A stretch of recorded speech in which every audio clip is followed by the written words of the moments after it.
Good morning. Welcome to Friday. We made it to Friday. Yay, us. This is your early morning intuitive guidance, and I'm Dr. Bonnie Nussbaum here with some words of wisdom to get us all thinking and feeling. So, we have an awesome card today, and I'm looking forward to sharing it with you. But as always, let's start with the breath. In through the nose, out through the mouth. Good morning, Gwen. You're the first one here today. In through the nose, out through the mouth. Let's add a little tapping. In through the nose, out through the mouth. Just feeling everything slow down, settle down, drop down. In through the nose. Good morning, Carolyn. Out through the mouth. Hello, Cindy. Awesome. All the practical rebels popping in. This is good. Oh, my little counter finally shows 1. I've already said hi to 3 of you. Whatever. In through the nose, out through the mouth. Awesome. Are you ready for this day? This beautiful day, this gift that we have? We have an awesome card, which is also a gift from the Earth Magic deck by Stephen D. Farmer. And you know, this just triggered a thought in my mind. Let me make a note here because you know how my brain is. Card deck. The last time I was at my friend Sarah's and she did a reading for me, she used this amazing deck. And I really want to check it out and have some for myself. Good morning, Linda. Welcome. If I missed anybody, hello to you. Good morning, Bobby. Looking forward to talking to you this morning. Earth Magic, Stephen Farmer. So, the card, very interesting card. Meadow, vulnerability.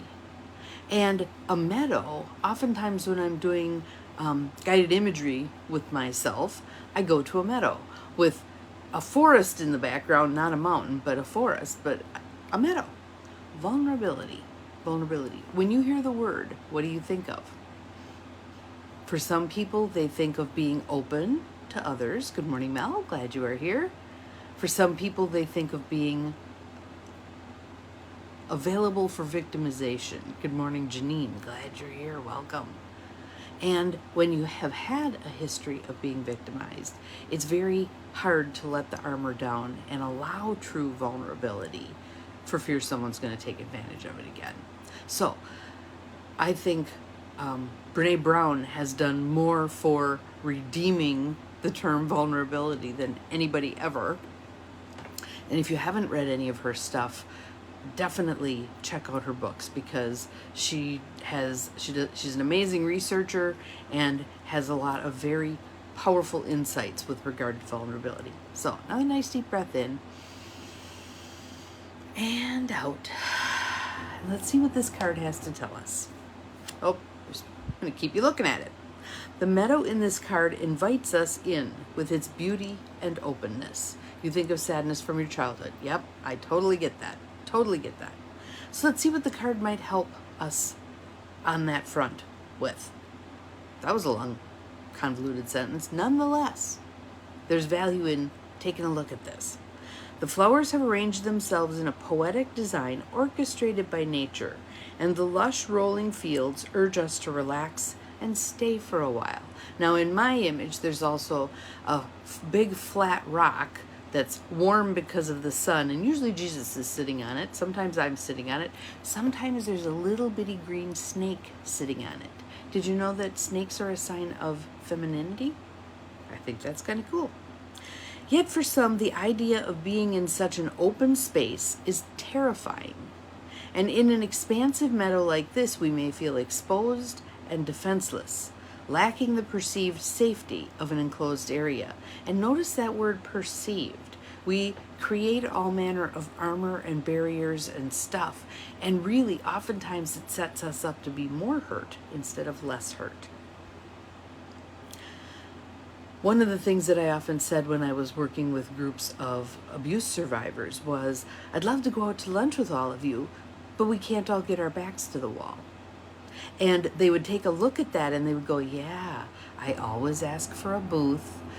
If we're going to be at a table, I pick the place where I can have my eye on as much of the crowd as I can. We have these things that we do that we don't even realize we do that are self-protective. They're designed to be self-protective. But again, they really don't work all that well. Good morning, Beth. Welcome. Glad you're here. For others, walking through a meadow can be an exquisitely satisfying experience. We can feel comfortable in the openness and visibility, enjoying the 360-degree view of nothing but the sky above. Yes, we may still feel vulnerable, but with a twist. This is vulnerability built on a foundation of trust rather than fear. The capacity to trust our own instincts to tell us if there's are potential threats we must respond to. By relying on this instinctual knowing, good morning, Diane, glad you're here, we can relax and enjoy the beauty that surrounds us. So oftentimes we feel like we have to be, if we had abuse in our history, we feel like we have to be on guard all the time. If something comes up, I need to be prepared. And really, truly, oftentimes, if something comes up, because we have this sort of hyper-vigilant tone to us anyway, we're very aware of things. I've been observing the building that they added to the middle school across the street, and knowing that when I had TJ and we would walk over there, I would walk around the school on purpose because it was that vista. I could see in all directions what was coming at us, if there was someone else who had a dog, etc., and adjust accordingly. Now with this new building there, I wouldn't be able to do that because it takes up a lot of the space and the pitch, the trajectory of where I would look for humans with other dogs coming. So interesting. And interesting that I even note that, right? I mean, that's one of those survival kinds of things. So where are you at in terms of, there's a little more to read. Yes. Just kind of the realization it comes from your childhood. Yes. We have these compensatory mechanisms. What are the things you do? Do you know what the things are that you do? Do you keep your back to people? You know, do you kind of, your back to the wall and you kind of walk around? If you're at a party, do you stand toward the outside where you can get a view of what's going on? Do you listen for things very intently? Right now, my dad's had a couple of falls recently, and I'm hyper vigilant to sounds. It's like, what was that? What was that? That's not a very restful approach to life, I will tell you. So we can, and what I would suggest that we do with this stuff is having to know things, having to be right. Yes, because there's that perceived safety in that. If I get it right, then somehow I'm safer. Kindly and lovingly beginning to dismantle all that stuff. So I call it family therapy within, right? It's called systems therapy, whatever you want to call it. Family relational therapy, there's all kinds of names for it. But it's doing the work with the children within. So when you realize one of those things, like if I were to walk around that building, if I were to take one of my sister's dogs and walk around that building, I'd be skirting the building really widely so I could get as much of an angle of vision as possible. I'd probably stop there. The dog, whichever dog I had, would probably go, "What are you doing?" But I'd spend some time having an internal dialogue with that child self. We're okay. We are safe. This is a safe place. If something comes up, we'll know. We'll take care of it. We'll deal with it. Having the conversation. I'm the adult. I will manage this. You don't need to be on guard all the time. Let's walk this walk. Let's see by the time we get around the building and back to the house if we can have seen 10 things that are beautiful. Just like you would with an external child. How do you shift their focus from that self-preservation stuff into, I can enjoy where I am. I can enjoy where I am. So let me read the last little part here. You are in a place now where you can take risks with your feelings. And even more important, take risks with the truth of who you are. The truth you know in your heart and soul. You no longer need to be subjected to your conditioned fears of letting others know who you really are. I had a very frank conversation with my sister yesterday about how our different perceptions of things lead to different desires choices, behaviors, outcomes, etc.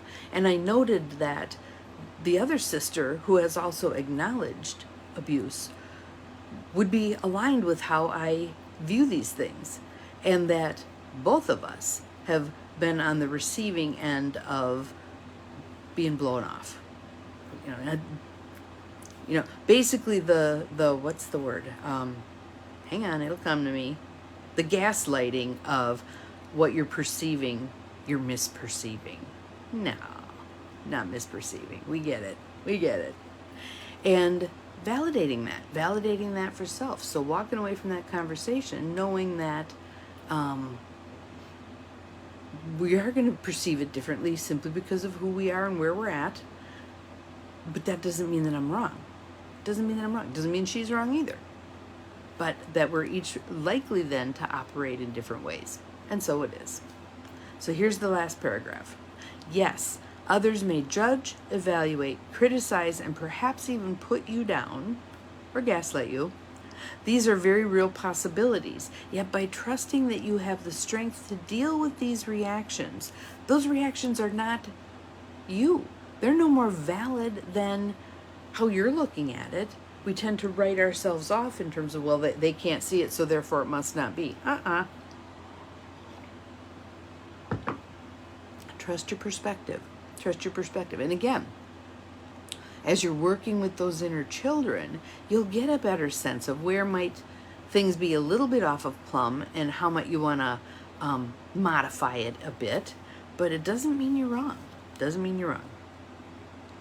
So I'm going to read that sentence again. Yet by trusting that you have the strength to deal with these reactions, rather than responding adaptively and always playing it safe, how can I please them? How can I make this okay? Yes. And I'm glad you're working on that. It's never too late to work on this stuff. Never too late to set ourselves free. Never too late to have a happy childhood now. There we are. You can confidently allow yourself to be vulnerable. Always holding back from expressing your truth can create an illusion of safety. Good morning, Carrie. Glad you're here. But armed with your trust and your faith, you can choose to be vulnerable and share your authentic self with the world. So one way to think about this, and yes, I know it's more personal than that, but in Mary Kay, when we're being taught how to sell our products to customers, one of the analogies that they use is, imagine that you're the flight attendant and you're walking down the aisle and you're saying to each person, coffee, tea, snack, blah, blah, blah. And if someone says no, you don't burst into tears, run back to the galley and curl up in a fetal position and cry, right? It's merely a no. It's merely, there isn't a fit. I'm not hungry, I'm not thirsty, whatever it is, right?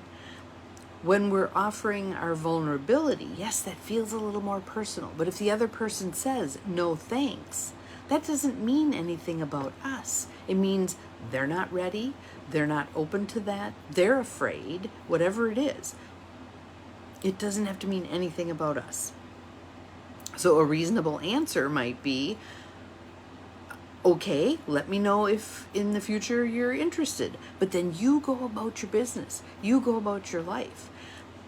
That may mean some bigger changes. Okay, I'm going to leave this relationship because this person simply isn't able to meet me where I'm at.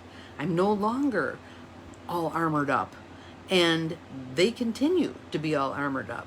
And I'm not willing to spend the time that might be necessary waiting for them to choose to not armor up. Or you may decide, I'm just going to go about my business. I'm going to face the world more vulnerable, keep practicing with that. This other person can observe that, see how things go. And some of what I'm doing is likely to rub off on that person anyway, simply because we're in the same orbit, right? So it's not like you're trying to make that person be difficult or do something they don't want to do. They may simply modify because you've modified. If you think about a gear, the cogs have to be a certain spacing to fit together, right? So if you change something, this is necessarily going to have to make some modifications. There's going to be that clunky period where they don't fit together very well. But oftentimes at that point, people can rise to the occasion. They will make some modifications also. Oftentimes on a subconscious level, because they're not even aware. They're aware that there's the clash now, but if you stay with what you've modified, they begin to modify also, or things end. Things end. Vulnerability. Love to hear some more thoughts. We had some great comments today. This is awesome. But let's practice this vulnerability. And for you, it might be as simple as when I go to a restaurant, I'm going to sit one seat over from where I typically would sit. So if I would have my back to the wall, I'm going to rotate 90 degrees so that I can still see the whole room, but I'm not quite as protected as typical. Or I'm going to, I had one circumstance where I was doing some work with one of my accountability buddies and ran into this thing. It was fear with TJ, that taking him for a walk during the day was going to make us both vulnerable to attack from another dog. And so I avoided walking him during the day. I'd go very early in the morning and late at night. And so after we agreed, my accountability buddy and I, that when I got off the phone, I was going to leash him up and take him out. It was a scary ass walk, but we did it. And when I got back, I felt freer to have more openness and flexibility in terms of working with him around that. So, what about for you today? What would be some small steps with regard to vulnerability? It might be Googling the word. It might be looking up some of Brene Brown's quotes. It might be, if you have one of her books, dig it out, open to a page, see what's there for you. Lots of options in terms of how you can move this forward. But that's our word for today. Have an awesome Friday, y'all. We'll see you again tomorrow. Remember, you are capable of far more than you think you are. Bye-bye.